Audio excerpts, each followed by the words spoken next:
Hey everyone, how you doing? My name is Echo, and I hope you're having a great day. Today's Minecraft video, it's kind of a Minecraft animations reactions episode, but today is kind of my understanding and breakdown of Songs of War behind the scenes.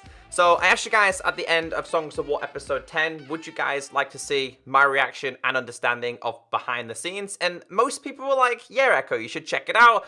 It's good to see how the animations are brought to life. More importantly, you kind of find out a couple of secrets in regards to the actual episodes. Now, for the likes of you guys and for the likes of me, it's as simple as just watching the animation, then we're done, and we're waiting for the next episode. The brains, the time, the effort, the creations that go into these animations is absolutely fantastic. So I kind of want to appreciate how this comes to life. So that's what we're going to be doing. Now, throughout today's video, you're going to see a lot of stopping and starting, kind of me talking to you guys and understanding it. We're going to go back to the beginning. If you do enjoy this and you would like to see some more stuff like this, such as episode 2, 3, 4, 5, etc., then be sure to hit that like button and let me know in the comment section. Don't worry, I will have some more Minecraft actual animation reactions coming in the near future. So this one is Songs of War episode 1 behind the scenes Minecraft animation series. The description behind this reads, the behind the scene video for Songs of War episode 1, a Minecraft animation series. This video will take a deeper look at the episode, how it was made, and reveal some secrets and special information. So that's what I'm kind of looking forward to. It might not be me talking as much, but we'll definitely check it out and try and understand it as much as possible. So 3, 2, 1, let's go. Songs of War was a story I've been wanting to tell for years, even before I was creating Minecraft animations. The vision from the beginning was always to make a universe that the viewer could engage in. The world was built fully to scale so people could one day explore it all. The characters were designed in such a way that the skins could easily be worn in-game. I don't think anything quite like this has been done before, so there was a lot of risk going in. Fortunately, the project created a lot of excitement, and we were able to put together a team to create something which I think is truly unique. So before we do dive into this, again, it's good to see the segments come into life. Now, more importantly, the talker right now, that's David. He is, I believe, the owner of Black Plasma Studios, or co-owner. He has wanted to do Songs of War for many, many years. I actually stumbled across a video from David 3 years ago of, I think it was like a community creation for the weapons of Songs of War. I asked David, you start this project 3 years ago? He was like, I started it longer ago. So this has been something in the works for 3, 4, 5 years. Now that is what I call dedication. So these are all the behind the scenes kind of vibes.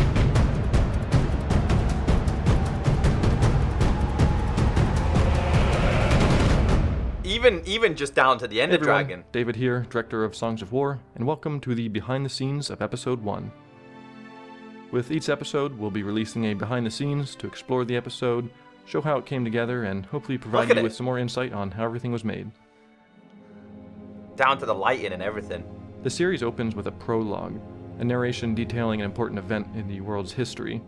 I talked a lot with my co-director Samuel Kyber about whether to do a prologue at all, as it's kind of a lot of lore dump real quick without meeting any actual characters, but we felt it was almost necessary because of how different this world was and things need to be explained like songs.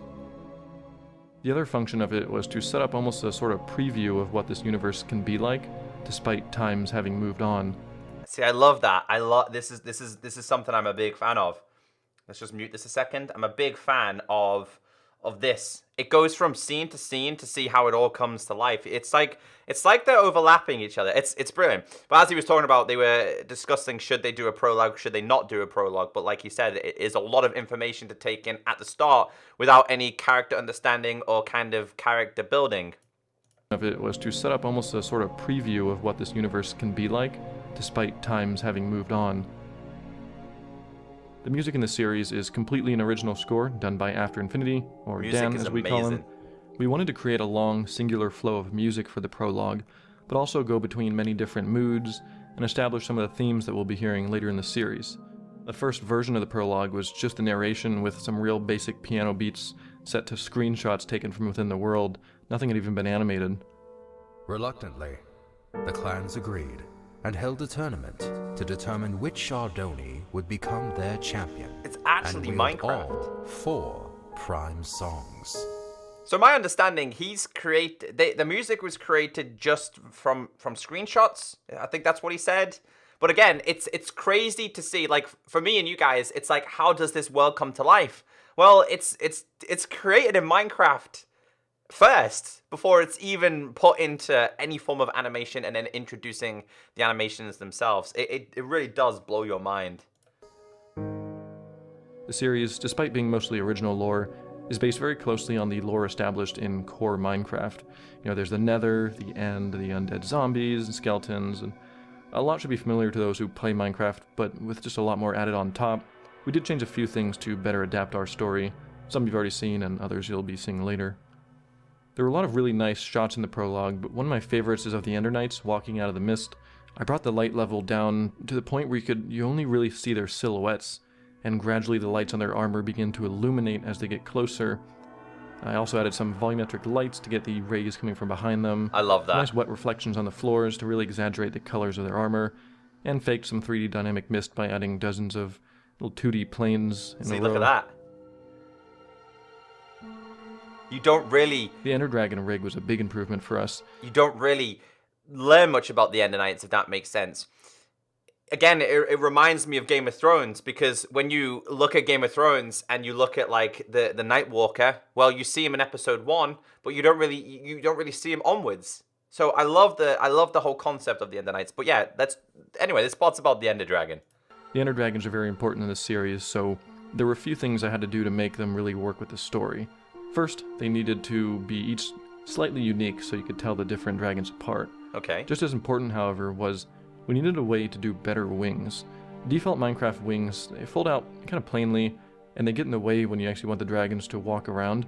So when Zophie started working on the rig, we pushed for a more anatomically correct bone structure. This was the first GIF I put together comparing the old wing design to the new, and immediately I knew it was a success. And oh wow. To this day, I think the Ender Dragon is one of the best rigs in the series, and you haven't even seen the best part yet. That's so true. The Ender Dragon flame effects. This was one of the very few times where we actually used fire simulation, although I did a lot of tricks to save a bunch of render time and to make it more efficient. It's so cool, the screenshots. It was a bit of a challenge, however, when setting up the opening shot, as the flames kept going in front of the Death Singer and covering him up. I ended up creating this rather strange cylinder collider shape to keep the fire going on either side of him, but still appear to be hitting the shield. So you still get to see him. Now that's cool. In summary, the prologue was long, took ages to organize, and it was actually one of the last things I left in production. That way I would have a lot of improvements from animating all the other scenes, and I could apply that knowledge to make the prologue the best it could be. When the prologue ends, we move to the Walls of Time, a location far in the north with these giant walls that tell the tales of the world's history.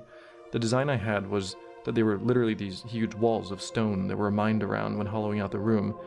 Every time a new historical event worthy of being recorded happened, they'd mine further along the back side of the room and carve out more walls to write more history. That's why in the far end of the place you can actually see some of the scaffolding and equipment where they're preparing to continue mining should the need arise for more walls. I love that. I wanted a really dark and cold together. look for the place, so these big monolithic walls really stood out, receding almost entirely out of sight as they kind of disappear towards the ceiling. I think the color palette for the final renders for this scene was some of my favorites in the series, with the dark blacks kind of lit by the prismarine cyan colors and only periodic... Can we get some F's in chat, please?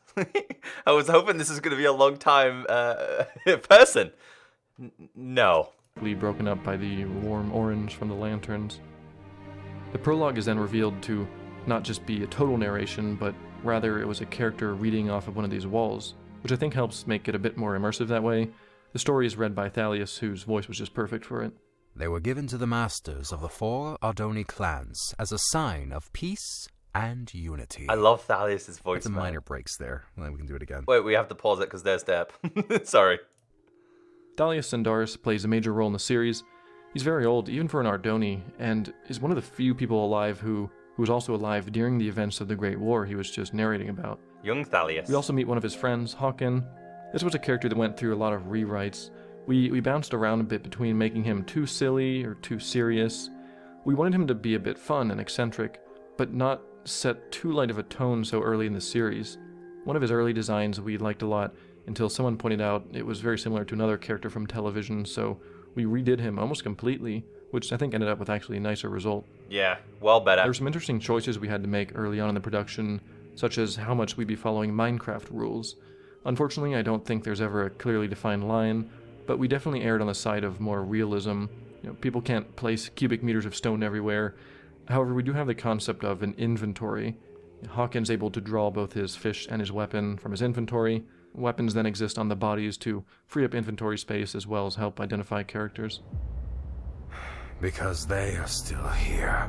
Ooh, from the beginning to the end, The big I love climax it. of the first episode is at Mount Velgrin, where they discover the Voltaris are indeed still around, and we're introduced to Tigran Voltaris. You must be Thelius Sandaris. I've heard many things about you. After the Death Singer died, he rose up to lead the remaining Voltaris scattered and unorganized. This was his first design, but then we updated it to a slightly newer design to get kind of an angrier look and deeper colors. Then later we added better shading to all the Ardoni, which gave him a little bit of an older look. Oh, that is way better. Let's freeze that. So hold on, they started with... Let's just mute this a second. They started with that, and then they progressed through that to this. Yeah, this seems more darker, scary kind of thing, and then they pushed towards this. So the introduction of shadings and stuff like that. Because look at the eyes there. They look, I don't know what it is, but they just don't seem, I don't know. This is just, you can see that they've gone back and forth with a lot of ideas. And I think watching this is making me understand, like, the time and effort they go into, even down to just one basic skin. And even that Ender Dragon one, the changes are phenomenal. Let's continue. Most important, however, was making him a threat. When villains show up in Songs of War, they shouldn't always lose and be forced to retreat, but should actually feel dangerous and the confrontation is dramatic. I get that. This fight was done by Zillion. We thought it essential to work in a major fight sequence in the first episode, as they are a big part of the series. Straight into the fights. That's what I love about this. Yeah, he's right. The fight sound design in general was a big improvement from our past animations. Dan and I recorded a lot of custom sounds, including metal hits and scrapes. Oh, wow. We then used these elements. Wow. Okay, see, this is what blows my mind. Hold on, wait, I gotta see that again. The sound effects, they are done themselves. And whenever you look at a movie anyway, I've seen behind the scenes, like when they're in studios and they're scraping chains and stuff. Man, that is awesome. We then used these elements and designed more stylistic sword hits and movements to make everything seem just that much more intense.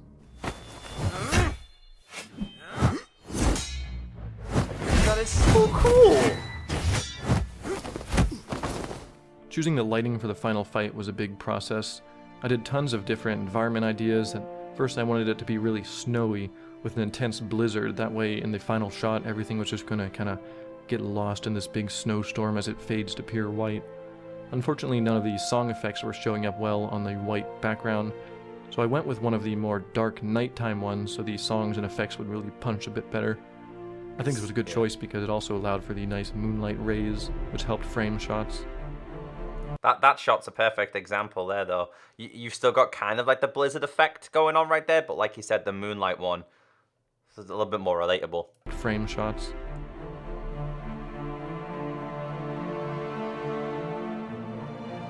The different ideas they changed, they tried so many One thing I different wanted to ideas. design for Songs of War was an efficient, misty, atmospheric effect.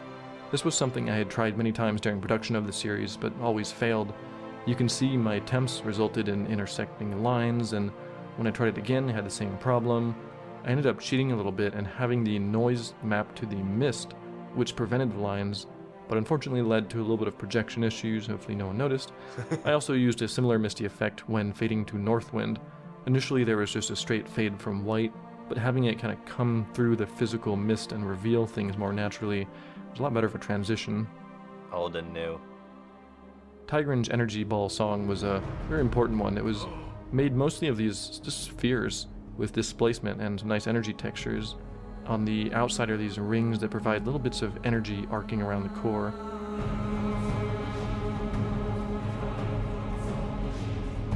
feel the evil within it, though. That's the best thing. That's what I get from these attacks and these walls.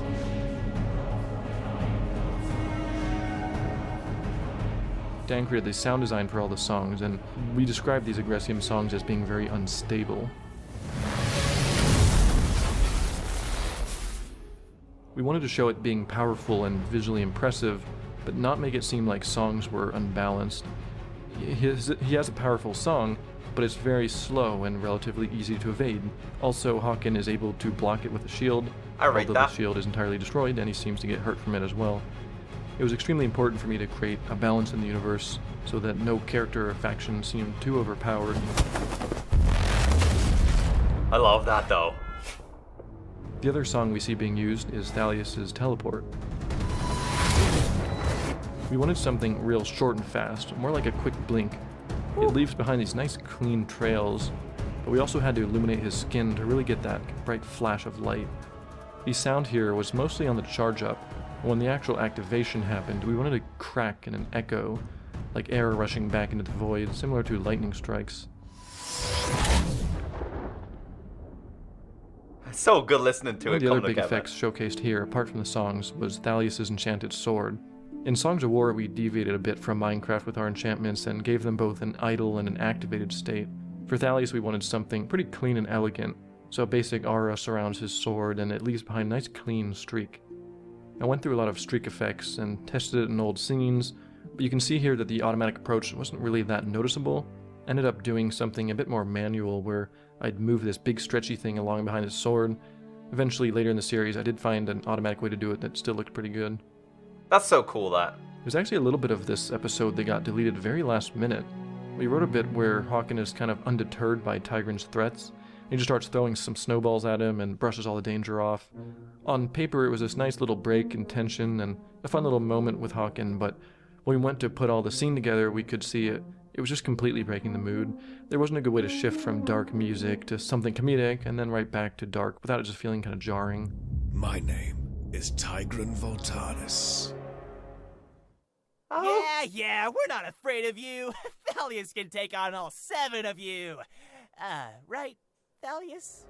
Your insolence will... You know what? They made the right decision there with getting rid of that, because if they had went from really like, wow, upbringing the end of this episode for the fight, and then to kind of like a jokey style, it wouldn't have went together. So although that was like a last minute decision, I think it was definitely the right one. Although it would have been funny to see like just a snowball whack him. Again, a snowball's not going to do much to this fella, is he? Because of how strong he is. I think it was just more of a jokey kind of feel. Be remembered, scholar. As for you, Thalius Sindaris, I know. The opening to the series instead then ends on a dark tone. It does. Hawken died, Thalius barely escaped, and the Voltaris are still out there. Thanks everyone for watching Songs of War Episode 1, as well as these behind the scenes. From everyone involved, we hope you enjoyed what you saw and are excited for more. If this series does interest you, please consider sharing it with your friends. I often get asked by people if there's any way that can help out, and honestly the best way to help is just watch the videos and share them. So thanks again, and I'll see you next episode.